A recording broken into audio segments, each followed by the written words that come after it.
a metaphor and phraseology you were very adept at using. Yes. It was even far more irritating.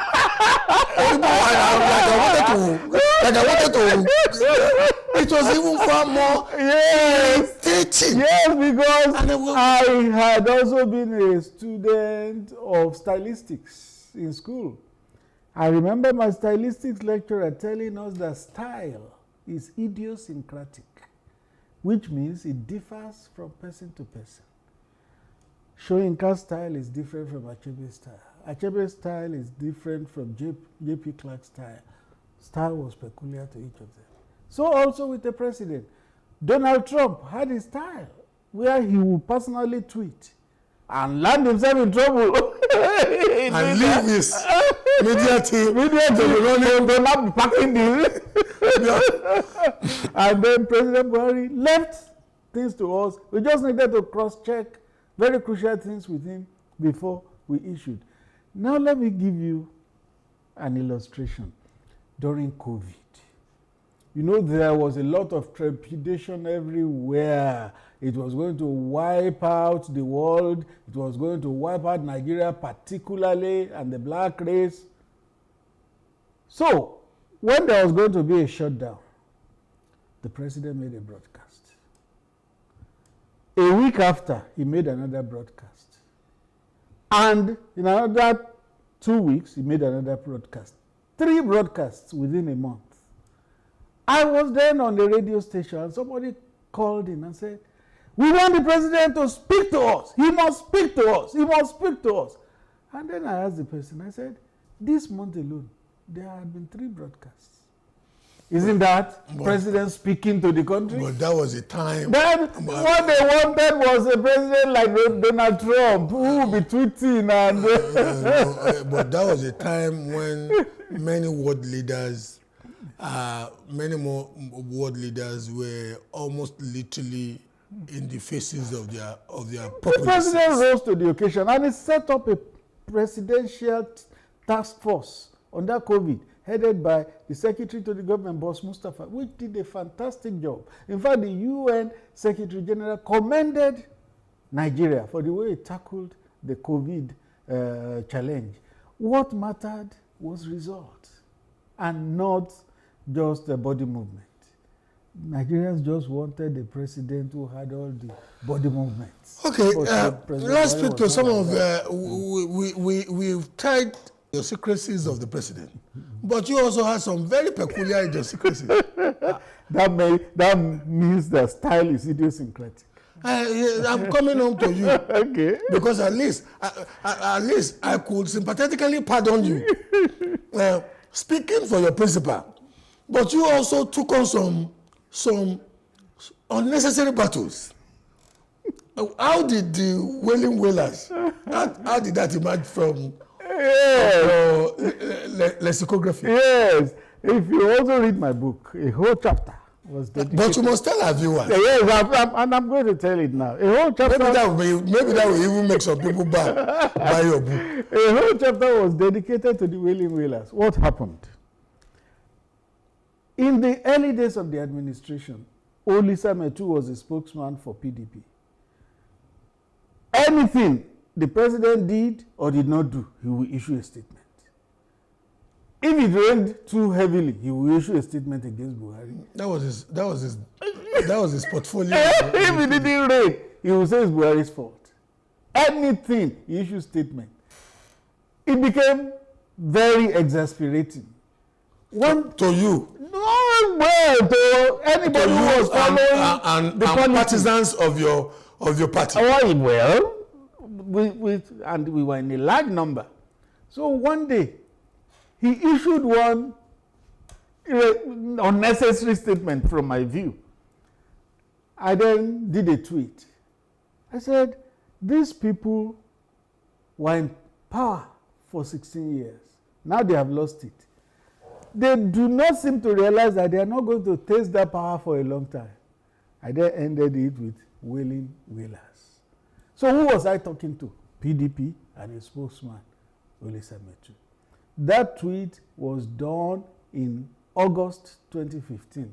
Remember, the Government came into power May 29. So it has only served June, July. The third month was when that tweet was done.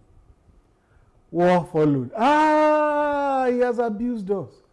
Not PDP people generally on social media who were anti-Buhari. He has called us wailing wailers.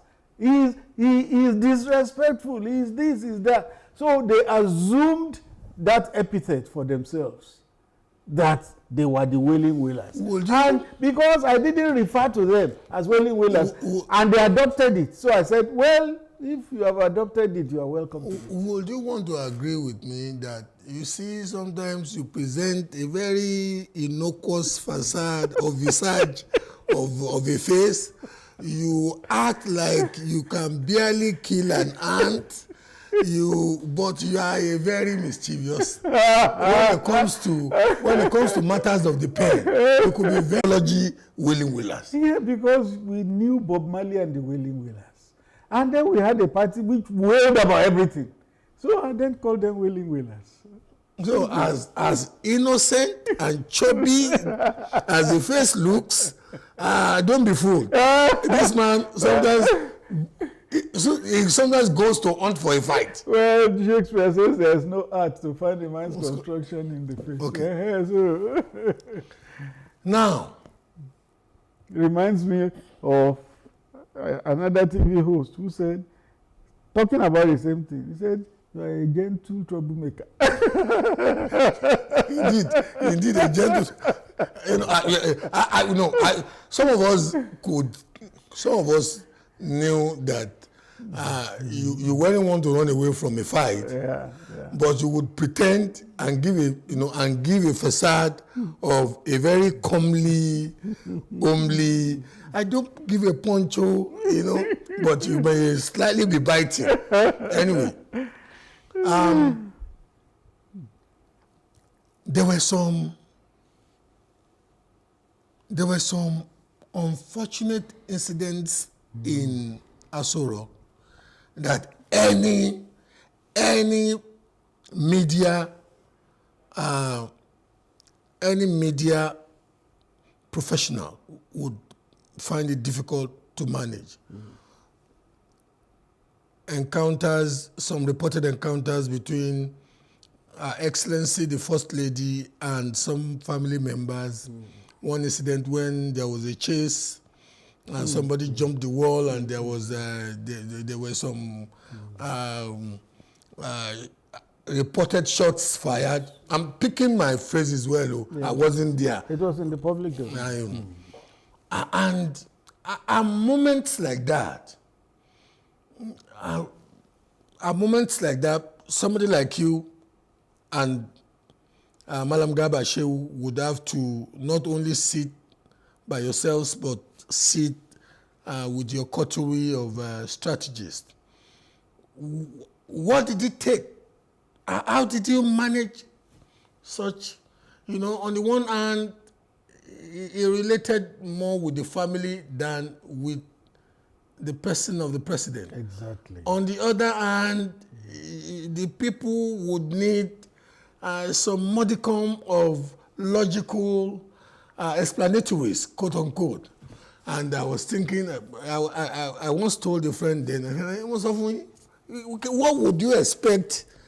What would you expect if Femi Adesina or Garba Shehu to say about this now? If you say a bit too much, Madam could be offended. If you say a bit too much, president was such then that you would even know he had this emotional management style that he could go blank. You wouldn't even know. So how did you guys? Yes,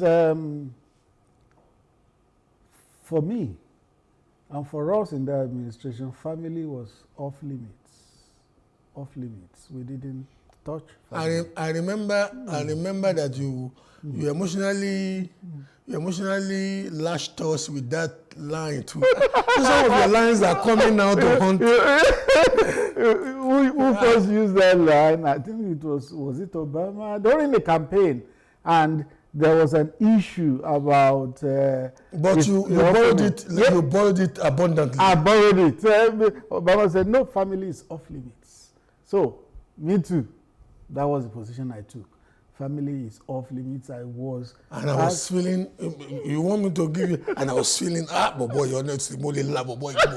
You know. Sorry for the French. No problem. There was one weekend I came home. You were on the radio station, and you were criticizing me so much. I said, "Who is this person?" And Gola Oba.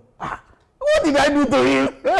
You know, sometimes you got me so livid, and I would think, but you see, and a part of me would again say, but what could you have done if you were to swap places with?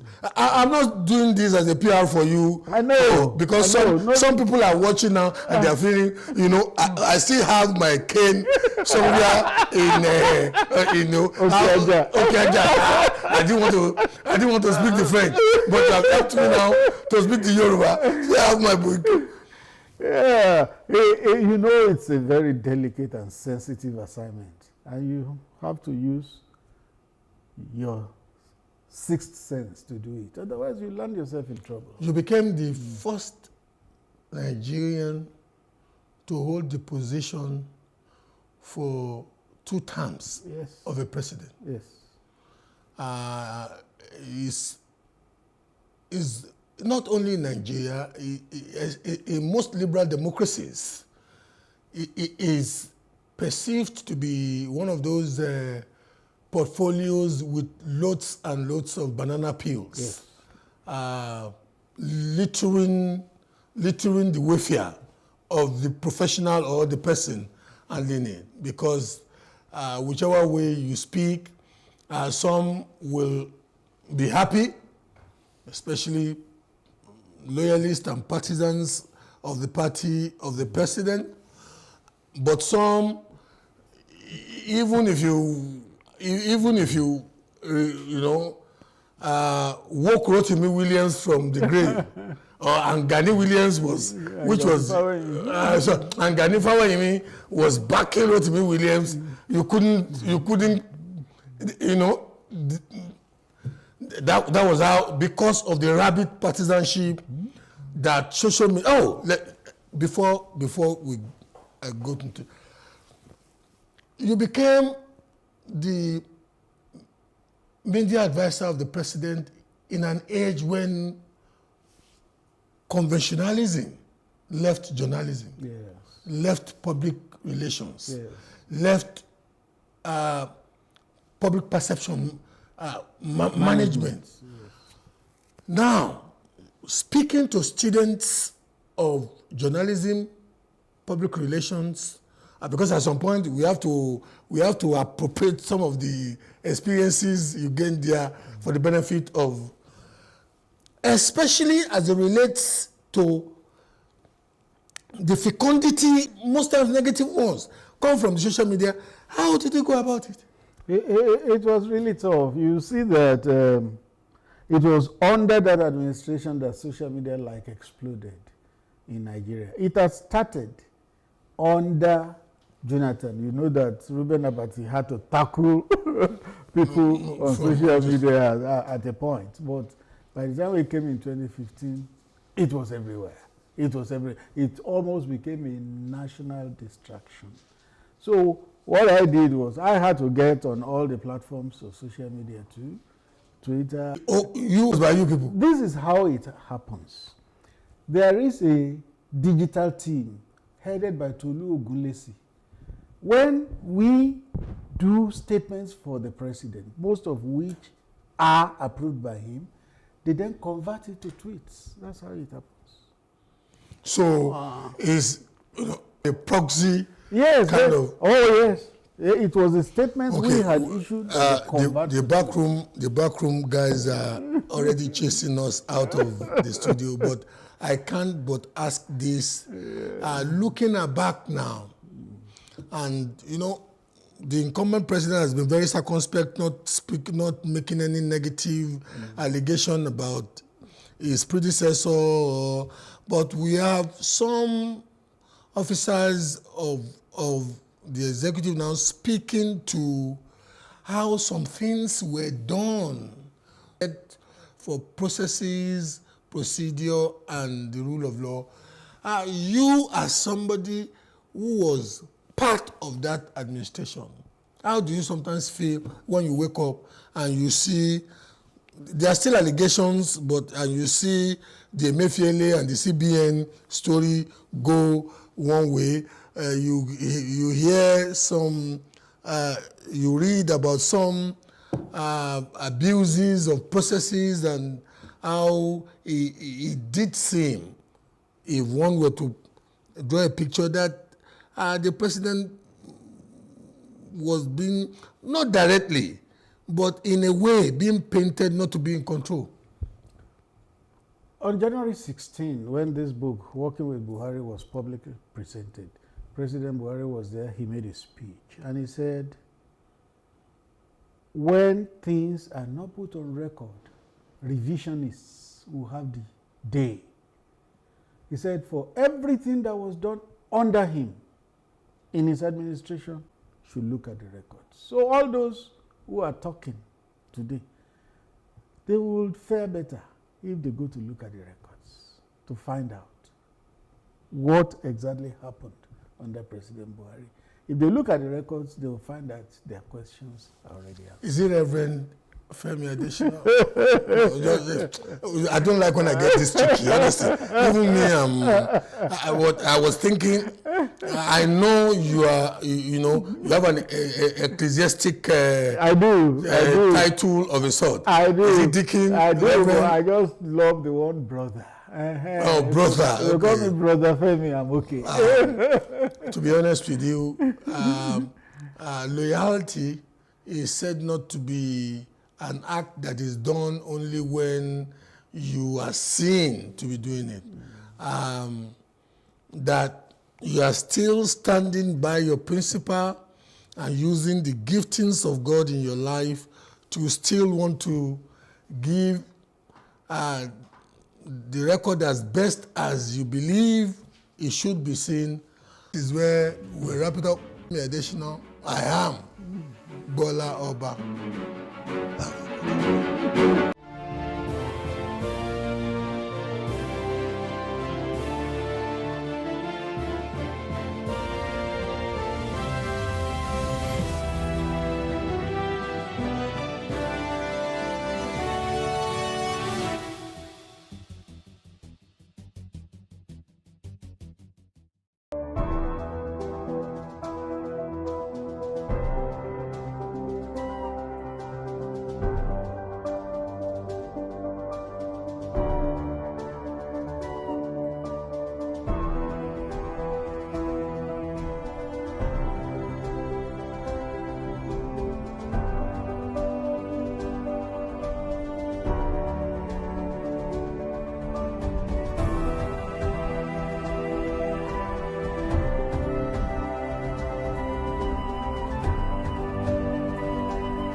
I will be faithful and bear true allegiance to the Federal Republic of Nigeria, and that I will preserve, protect, and defend the Constitution of the Federal Republic of Nigeria. So help me God. May 29, 2023, President Bola Tinubu assumed office with an announcement that had grave impact on the people. Subsidy is gone. The president exclaimed during his inaugural address at the Eagle Square, Abuja, shortly after he was sworn in as the 16th president of the country. He also promised to lead the country with compassion and amity towards all. Unfortunately, the budget that I've glimpsed before I assume office and what I've heard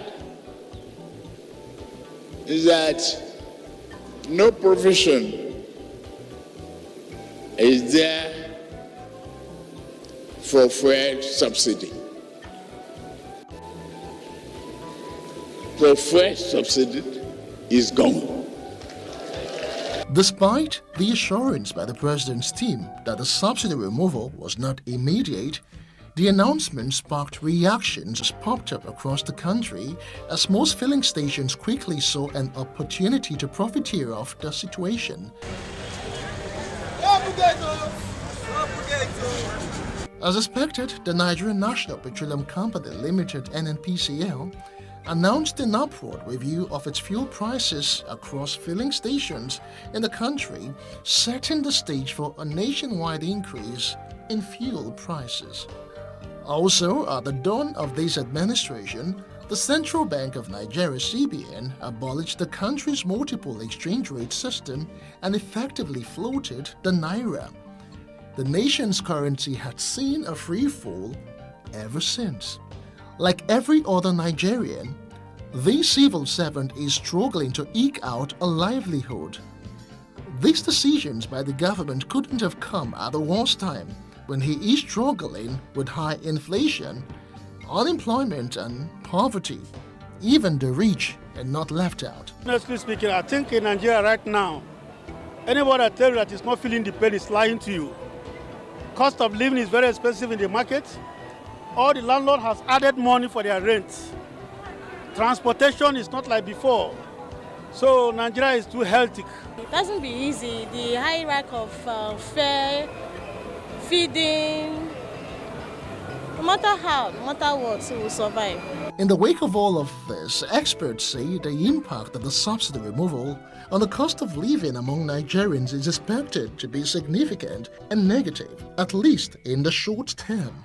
According to figures by the National Bureau of Statistics, the inflation rate could rise to 30% by December. Professor Christopher Imomolin is a serial entrepreneur. He speaks of how businesses have been impacted negatively. And would have been done in a way that, despite the fact that subsidy needs to be removed, because we cannot run an economy where a large chunk of our revenue is being used to pay subsidies, and these subsidies has a kind of racketeering that is not even helping the economy. So if we are going to, which we must do, it must be done in a way that it does not largely affect the economy, which we currently see today. Inflation rate is at the highest rate ever. It also have a ripple effect even in the exchange rate. We see how the exchange FX has shoot up tremendously just in the space of 6 months. We've had the kind of increment that we've not had since 1960. And this has period effects just from one commodity which the nation is largely dependent on. I believe that before we can totally lift subsidy from the PMS, we must also ensure that we provide power, we provide alternative source of energy for the people. The world today is embracing green economy. It's not something that will happen in the space of 5 years. It will take a lot of time, but we must gradually do that. Everybody have their leadership style. So, but of course, we've seen the ripple effect of that decision on the economy. So we can at this point say that it was not really a good idea that was announced at that time it was announced. I felt that cabinet would have been drawn up because you need people to help implement policies. Your team, the team should have been on ground. As at that time, there was no ministers, there was no anybody on ground, and just that same day it was announced. It so happened that all stations were shut down. It was very harsh. And looking at the fact that we are coming out from a very bad situation where Naira was scarce, people could not have access to Naira, and immediately you were going into, at a time when people were looking for hope, where people were seeking to say, okay, maybe this person could be the Messiah to rescue us from. So that it's obvious. So it's not. It's obvious that decision at that time was not too good to the economy.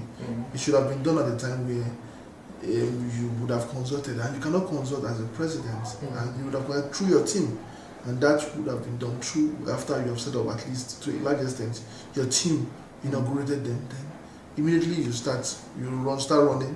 Mukhtar Mohammed is an international finance and economic analyst.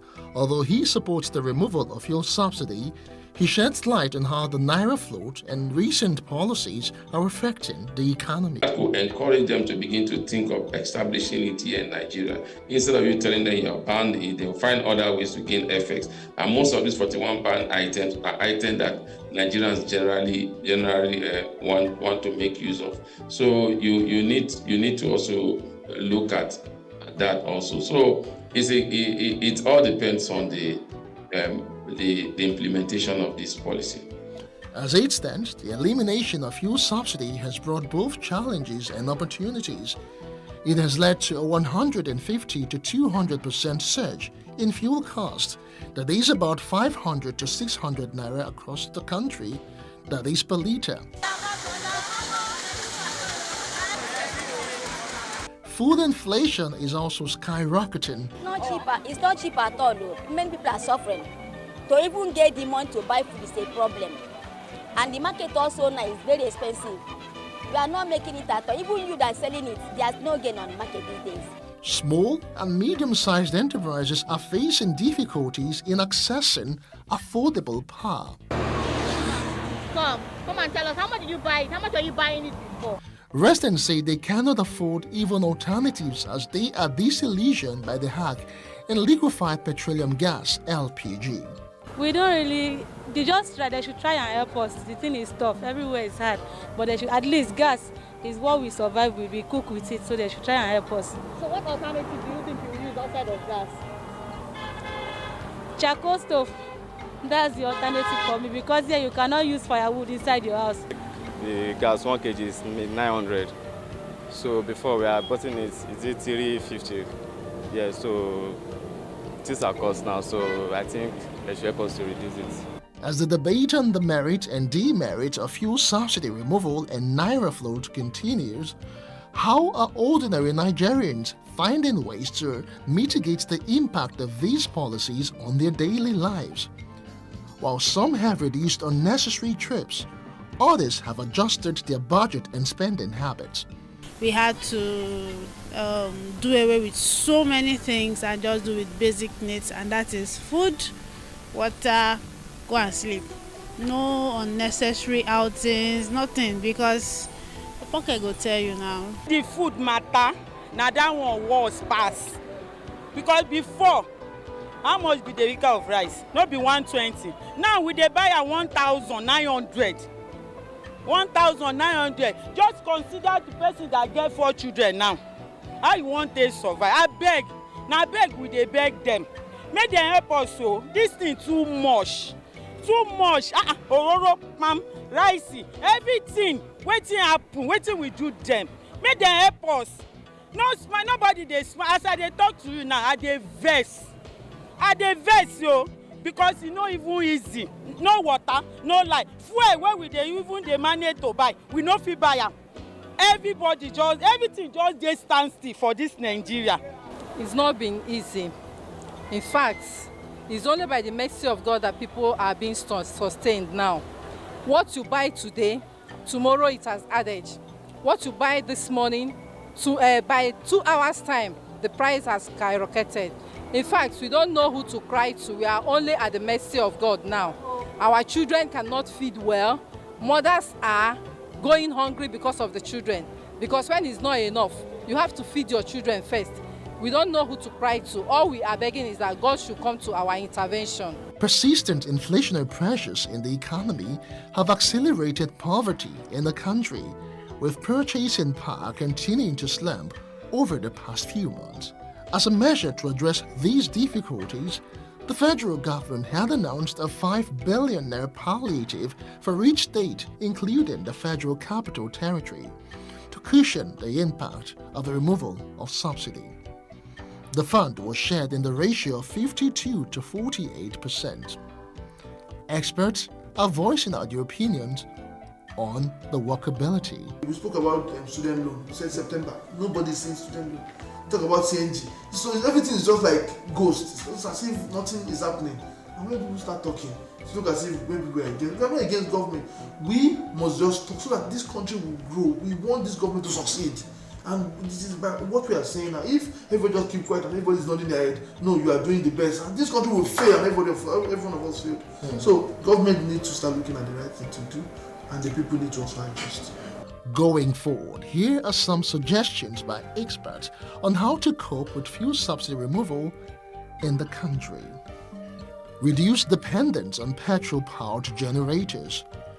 Invest in alternative energy sources like solar panels, inverters, or batteries. These can provide electricity and reduce reliance on fuel-powered generators.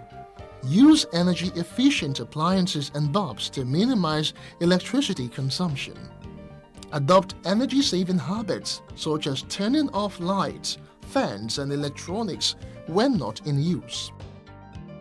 Use public transportation or carpooling. Utilize public transportation options like buses or trains, which are generally more cost-effective than driving private vehicles. Consider carpooling with colleagues, neighbors, or friends who travel similar routes. This helps share fuel costs and reduces traffic congestion. Plan your trips and errands ahead of time. Make a list of places you need to visit and tasks you need to complete. Combining errands into a single trip minimizes fuel usage. Utilize online shopping and delivery services for groceries, food, and other items to reduce the need for physical trips. Adjust your budget and spending habits. Review your income and expenses, identifying areas where you can cut down or save money. Prioritize essential expenses and reduce discretionary spending. Consider taking up a side hustle or exploring additional sources of income to supplement your budget. Minimize air conditioning usage and explore natural ventilation options. Insulate your home to retain heat during cooler months and reduce the need for excessive heating. Make conscious efforts to conserve water and electricity, reduce transportation alternatives. Optimize driving habits by maintaining proper tire pressure. Avoid rapid acceleration or braking, and keeping vehicle maintenance up to date. This can improve fuel efficiency. Engage in advocacy and dialogue. Participate in discussions with policymakers, community leaders, and relevant organizations to voice concerns and propose sustainable solutions. Advocate for policies that promote renewable energy sources and support initiatives aimed at reducing reliance on fossil fuels. Avoid long and unnecessary commute. Optimize your travel routes to minimize distance and time spent on the road. Consider the frequency of commuting. For shorter distances, consider using bicycles as a mode of transportation. Cycling is not only cost-effective, but also promotes physical fitness and reduces carbon emissions. Invest in a sturdy bicycle, proper safety gear, and accessories like bike locks and lights to ensure a safe riding experience in your area. And remember to take a walk. Walking will save your life.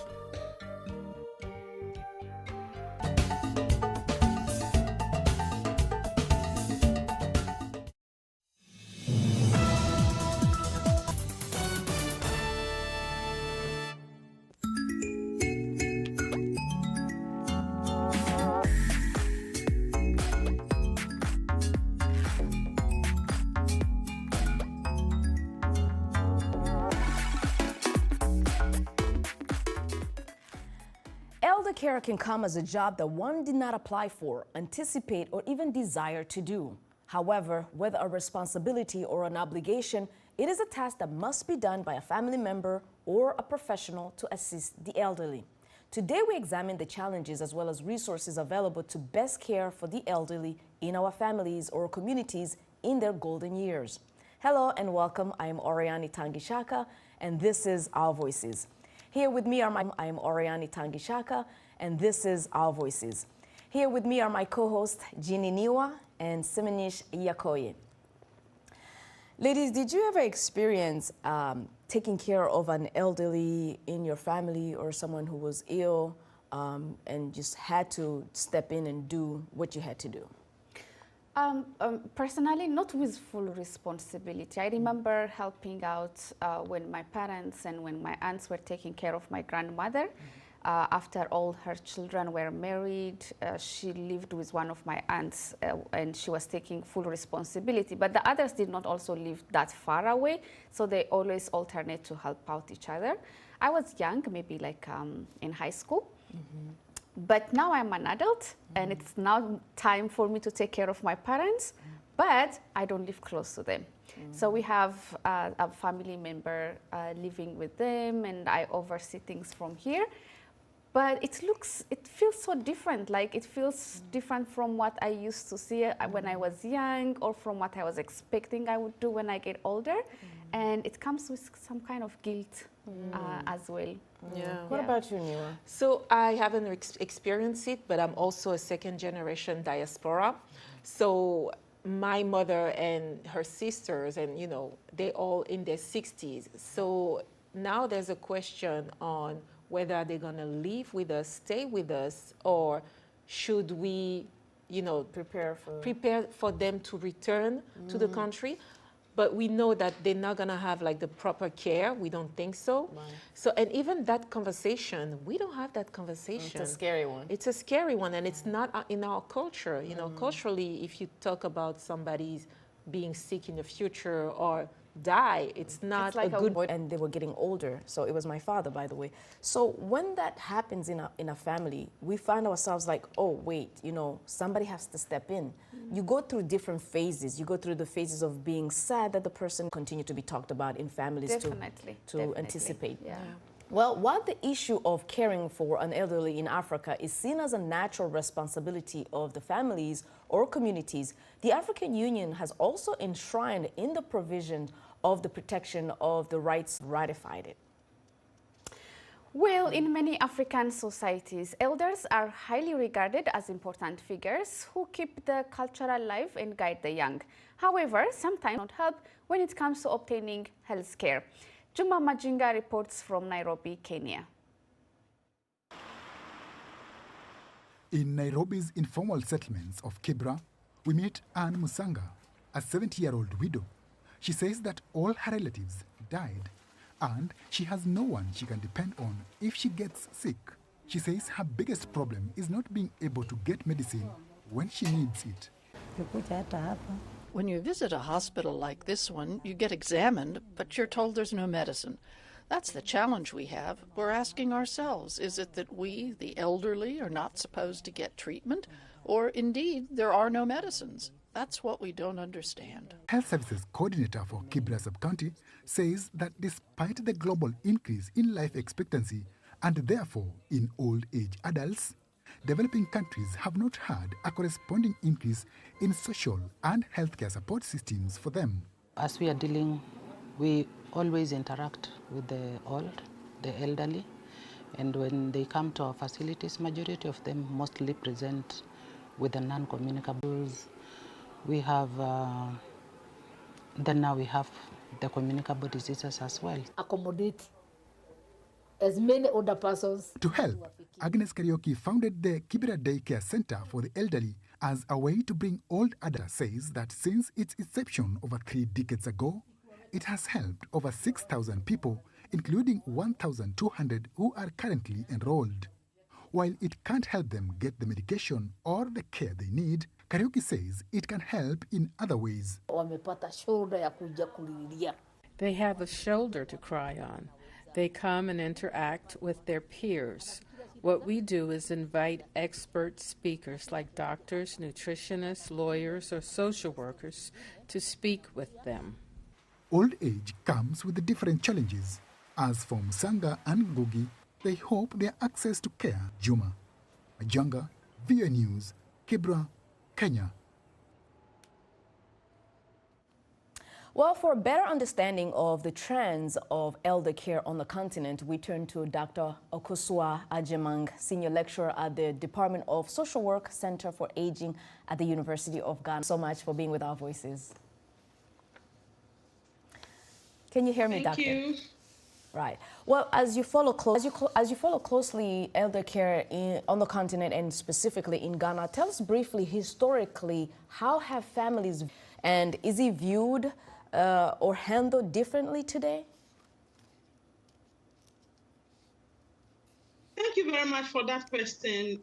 Yes, historically, Ghana, a lot of the family members, shall I say all family members, caregiving for the elderly was the preserve of the family members and the community, such that if siblings or children of these older persons are not in the community, committee members can take care. They prepare food, give it to the older person and handle everything about this older person. And it was based on reciprocity, as I stated in my paper, where in our Ghanaian culture, there's a balance that says that if you take care of me to grow my teeth, then I take care of you to lose yours. Meaning that when the older persons take care of their children to grow up, then the children in turn takes care of the older persons when they are not able to take care of themselves. And so that was the order of the day. And everybody in the family, everybody in the community was involved in this.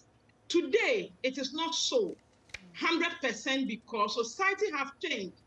And most of these young people that are supposed to be in the communities to take care of these older persons are going to the urban centers, migrating to the urban centers, and even to the west for greener pastures, and being attracted by the cornucopia of Western goods. So they want to go find money and then come.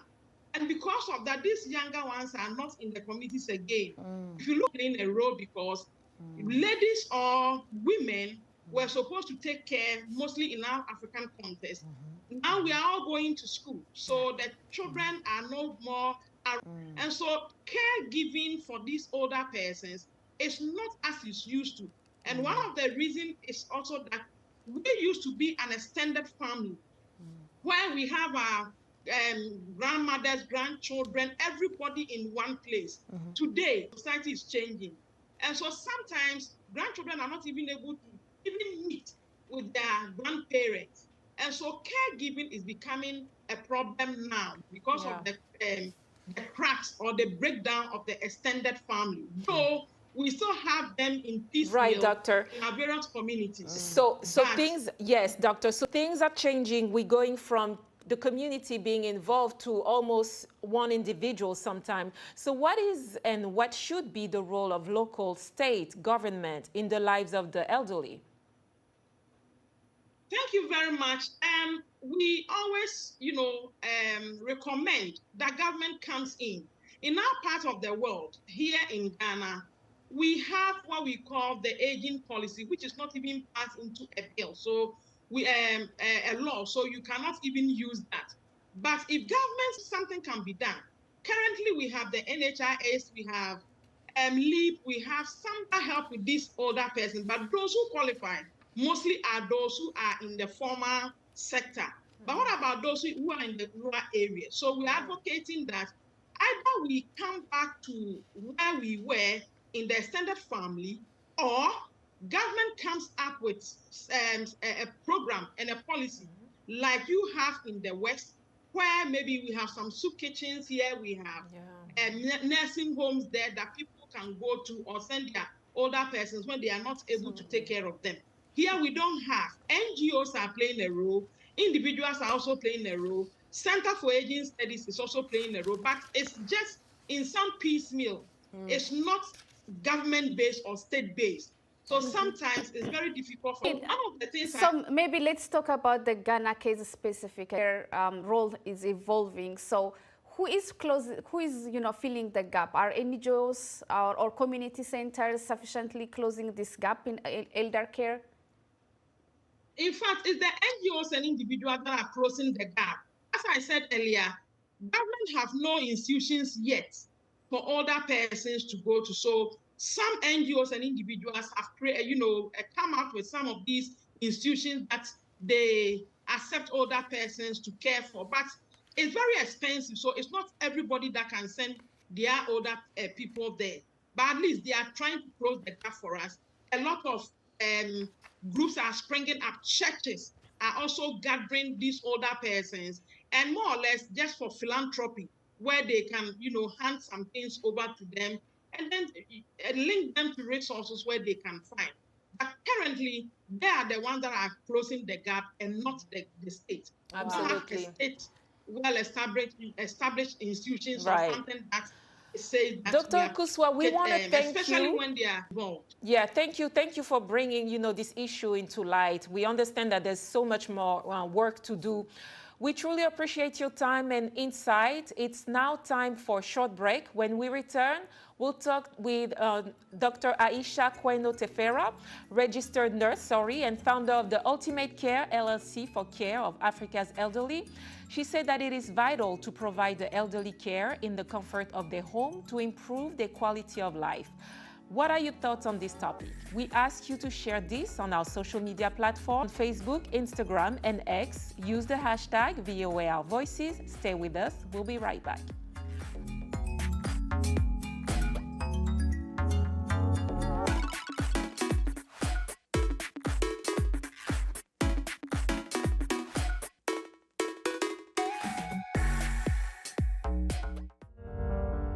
In times of change, when the world seems uncertain and what we hear doesn't reflect what we see, we seek the truth. When we are told only part of the story, we lose trust. In moments of crisis, our dreams, hopes, and wishes for a better tomorrow depends on a free press. At Voice of America, we bring you the stories that people take risks to see. We connect the world and unite it with truth. At Voice of America, we show you the whole picture.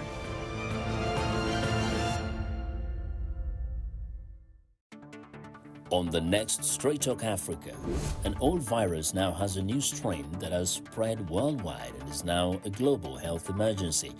Mpox, formerly known as monkeypox, spread from the Democratic Republic of Congo in 2022. The virus is changing faster than expected, and many countries across Africa do not have the tools to fight it.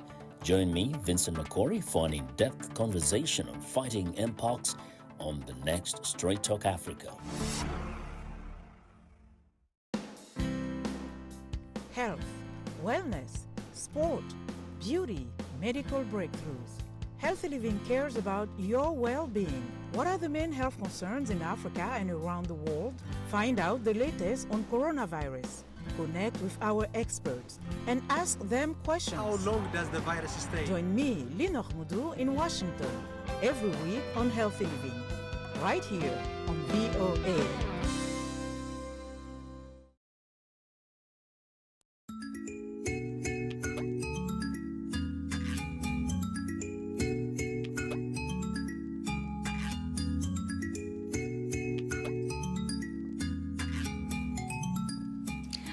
Welcome back. You are watching Our Voices. We are discussing elder care, ways to improve lives of the elderly in our families, and available resources to help them live a fulfilled life. We have invited in studio with us a registered nurse, Aisha Kwenu, founder of the Ultimate Care LLC for care of Africa's elderly. Ms. Kwenu, thank you so much for accepting our invitation. Thank you for having me. You advocate a lot about caring for the elderly in the home, and this is key for the diaspora people because we just don't believe in putting someone away from us and just paying the money and then caring for them. What is the biggest benefit you advocate for that being the best way to care for them? Thank you for that question. So home health is the best similarity to what we used to have in Africa, where we care for the community and the family care. The benefits of these include familiarity. They get care in the comfort of their home, what they know, right? Then it's cost effective compared to nursing home. Very cost effective. And also there is the family bonding, right? The intergenerational bonding where grandparents are able to bond and interact with grandchildren. Grandchildren are able to look up to their grandparents. There's transfer of wisdom. And then also it helps with health, because then in their health management, they get a personalized, individualized care. That is true. Ready, because it's coming. Yeah, and I also mentioned that, you know, for the diaspora, when you take care of an elderly who came maybe through an immigration process, they're not, you know, founding it. It comes, you know, from the children. Yes, the money, yes. And so I don't have the Social Security, like you said. But it didn't work here. All people don't know is that America is a land of grace.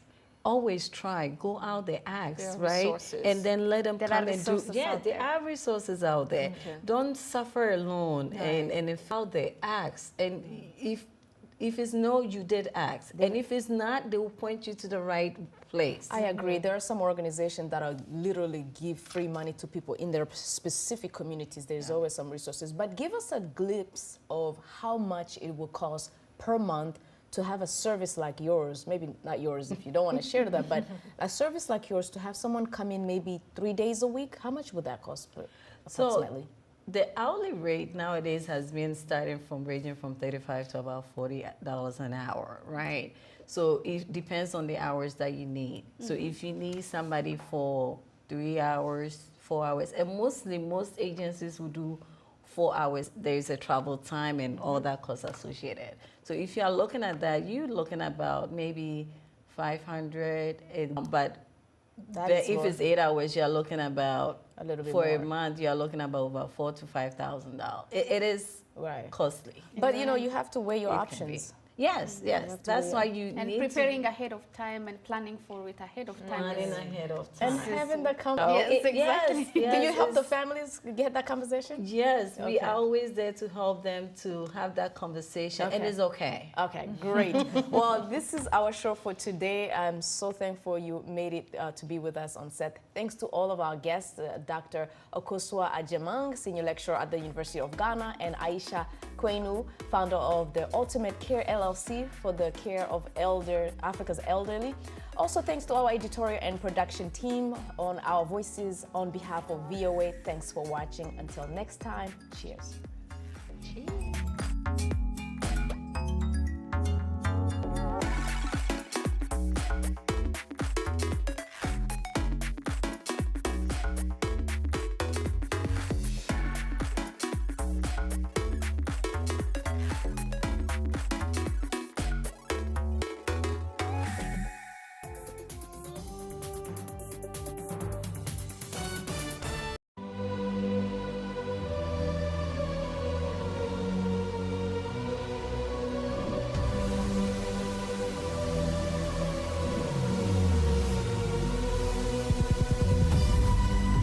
What we do not understand, we will stigmatize. What you can see is the remaining of the tanker that exploded. The suspect equally confessed.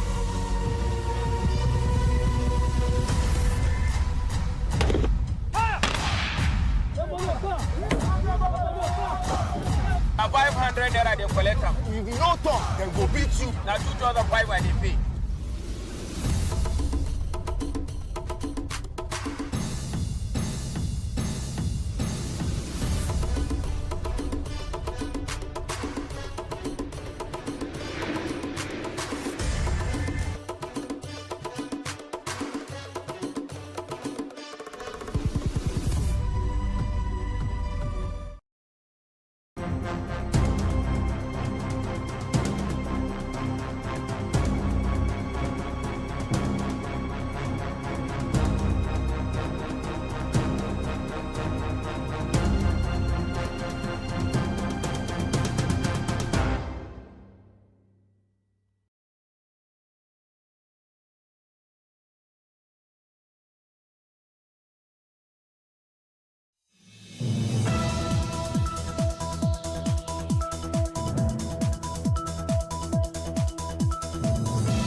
this loving that Bukky has given me.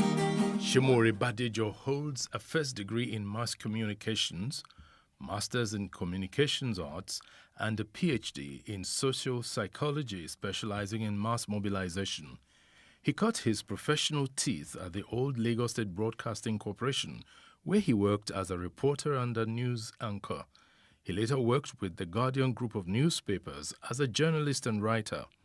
In 1991, Shemore joined Magnum Gold Advertising and later moved to two other reputable advertising agencies, working as copywriter and client service manager.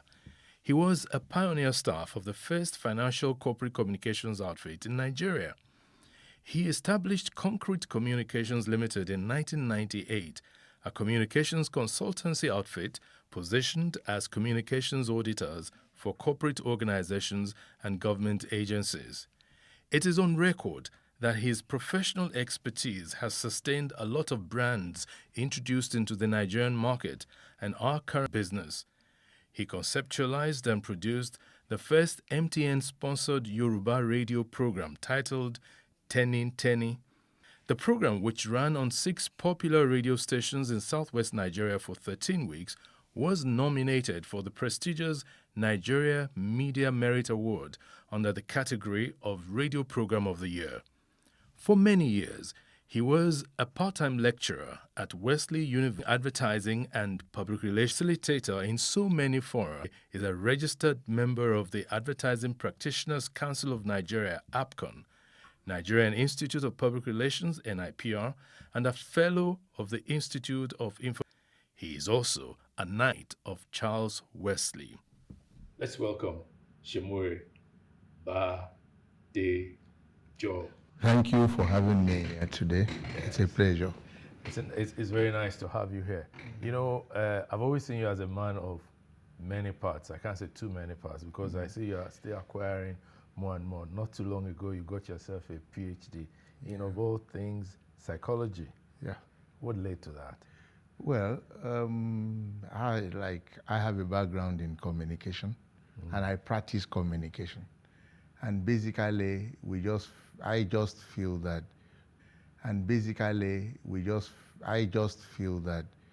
it's a behavioral science. And for you to be able to understand your audience, you really need to go into reasons why they do some things. And then, so that was why the interest in psychology was developed. And not just psychology as a broad one, but social psychology, with special emphasis on mass mobilization. And again, because I lecture, I like impacting knowledge. I like marrying the classroom with practice, theory with practice. So I chose to embark on that so that I can tell my students, this is reality, this is theory. And it has helped out. Now that you're still practicing as a lecturer? Oh, yes. I'm practicing, and then I'm also a public relations consultant. Let's talk about public relations. Yes. Now, good. How do you marry it? You're a public relations consultant. You're a very strong person in church. Yes. You're a lecturer. In today's PR practice, yes, a great deal of networking, contacts, and all that, sometimes bordering on almost... Well, it got to a point I was dead to pains. I was just lying down there, being beaten, and I was not feeling pains anymore. By your dad? By my father. And at some point, and that's what toughened me in life. So there is no challenge. I would say, what other pain can be much more higher than my father asking me to go and bring the cane? Let's play a bit of psychology now. That experience, yes. How did you see it? Who had 2 children. One of them became a drunk too, using his father as an example. As an example, okay. The other guy never tasted alcohol, using that same father as an example. So it's a matter of choice. It's a matter of choice. Yeah. And so I chose to take my father as someone who knew, that was what he knew best as yes. how to train a child. Spare the rod and spoil the child. And I did not Yes, when I was growing up, I didn't like the idea. But after a while, I give him credit for all that I've become. Sure. Even those tough situations that I found myself, I look back and say, if not for my father, I wouldn't be able to weather this storm. Yeah. Because he toughened me. There's no, even when we're growing, we're trying to be rascals. You know, no, don't say we're trying. We just admit it, own it. We were rascals. Yes. So, and then I face once I look back, I think what challenge could there be? You know, so it toughened me.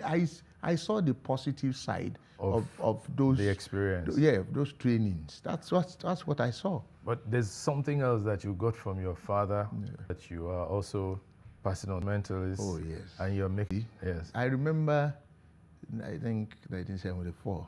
He was traveling out. He was going to Britain and he was asking everybody, what should I bring back for you? As a secondary school student, and then maybe from 1 or 2. I said, I want a piano. While my brothers were asking for shirt, trousers, and all of that. Yeah. So he actually brought the piano. Great. So, and he brought what they call small wood piano tutor as a guide for me to learn. So, and he gave me a deadline. While my brothers and sisters were enjoying their clothes and I was busy studying music. Yes. And it would be, you know, those days parents would serve siesta and all of that. Exactly. Those things we don't know what it is these days. So it would be serving the siesta in the room and I would play a key wrongly. Wake up. I would just hear that knock from behind. I have told you not to look at the keys while playing. And I was like, is it an offense to ask for this thing? So even my gift also attracted punishment. You know, but later in life, I started enjoying it because now I'll go to some churches, I found myself valuable, you know, even as much as I try to hide, you know, my gift will actually, expose me. Yeah. And I'm enjoying it. And I discovered that it has also, you know, helped in my literary appreciation. Appreciation, yes. I think so. I just chose that, okay, fine. My children too, they don't have a choice in this matter. They don't have a choice? They really don't have a choice. So you copied your father? No, I did not give them a knock. No. They don't have a choice. You took away their choice. No. But of course they enjoyed it. Okay? Admit that you took away their choice. I will tell you why I said they don't have a choice. Okay. Yes, it formed their own, naturally fell in love with piano. Yes. And my second son naturally fell in love with sax, and my daughter with a violin. I see now. So at some point, I was not pushing. You know, they were just trying to, the three of them, since they were, the one that the saxophonists don't even want to touch the saxophone anymore. Boy, he knows it. Yeah. He can read the note, and I believe that it will still be useful. You know, for that time will come. So I don't. My daughter reads, all of them, they read notes, they play very well, and we blend, you know, and they all play the guitar too. Oh, good. So I've left them to now take a decision on what they want to do with it. With the talent they have developed. I remember, that was the day my first son, when he was in UI. He was the pianist with the youth choir. So he said there was a day he went to play squash. And squash, which is also picked up from you. Of course. We'll come to squash later. Yeah. So choir members saw him play squash, and he knew him as an organist. He saw him playing squash, and this fellow actually wanted to go and start learning taekwondo. So my son now said, "Oh, you're just trying to learn? I have a black belt." And then this person now said, "What is it that you don't know?" No. So when he was reporting that to me, I was happy. Yes. That, okay, fine. So you have the background. It's up to you. Yeah. So for their inability to pay school fees. So one morning he told his dad, "I'm not going to school today because, you know, you have not paid my school fees and I don't want to be, receiving canes every morning." Right. And the dad said, "No, I'm going to follow you." He got to the school, he went to the principal's office, he said, well, I have come to take this guy's portion of cane this morning. And the principal said, why? He said, because he's a student, he doesn't work. It's my fault. I'm the one that has not paid his school fees. So I'm the one, not this boy. I am not begrudging you for your position, for your decision. But please, let me take this stroke of cane on his behalf. And I'll be coming every morning until I pay that school fees. And they said, the principal just said, no, I won't do that. So he is in every morning. He said, in fact, from that day, they stopped caning them in school. I came to tell his story about how his dad used wisdom to change a system, a seemingly faulty system. These days, there's going to be a problem if you beat any child in school. Big time. These days, you know. So wisdom of addressing these issues, and we need to bring back those wisdom.